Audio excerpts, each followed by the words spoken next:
cared for my dad on her own for a good 20 years. He's been poorly for a long time.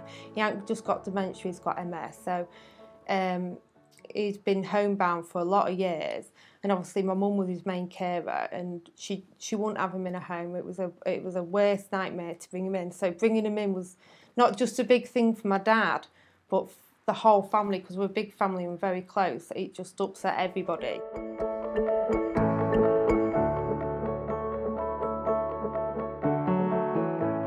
For a lot of people, moving into a care home can be accompanied with a real sense of loss. It's really important that care homes are able to think about what it feels like for people going through that process proactively and work with individuals and their families to find a way of reducing that emotional trauma and making the transition as positive an experience as it can be, so that it's not something that people look to as a last resort or feel that they're losing part of themselves when they move into a care home, but they can also begin to look forward to what life might be like when they do move.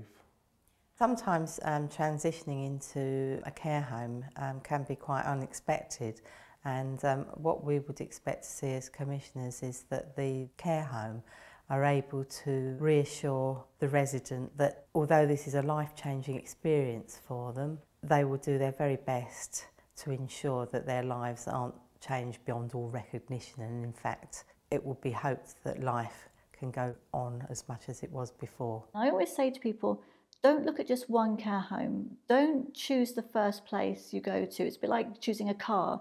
You don't sit in a car for the first one and think, oh, this is the one I'm going to have. You look at 2 or 3 different sorts of care homes, because not each care home is going to meet your needs. And I also say to families, don't think about what you want out of a care home. Think about what your mum, dad, aunt and uncle are going to want out of a care home. We look at people's needs physically, but we also look at people's needs as a whole person. So it's about looking at their spiritual needs, looking at their emotional needs. And we also look at their home life. What do you normally do at home? If you live in a clutter-free environment, it's very clinical, then this home may not be suitable. But you live in an old house that's very homely, it's got lots of wood in it, then this house might be a nice place for you because it's very familiar. When someone moves in, even if we have the information that's been provided by the previous setting, it's very important to check out whether the information is correct, whether it's true for the individual at that point in time.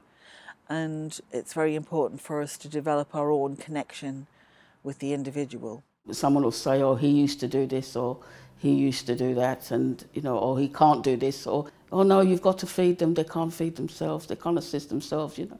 And then you see the residents just sort of eat by themselves, and they do things themselves, independent of what the family has just told you.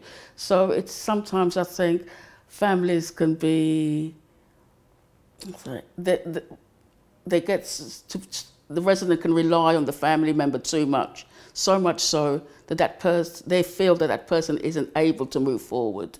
The moment you meet the person, that's your opportunity to start to develop that trust, which is fundamental in the work that we do. The crucial thing is that if you say to someone that you've just met, you're going to come back in 5 minutes, or you're going to do something for them, that you actually do that.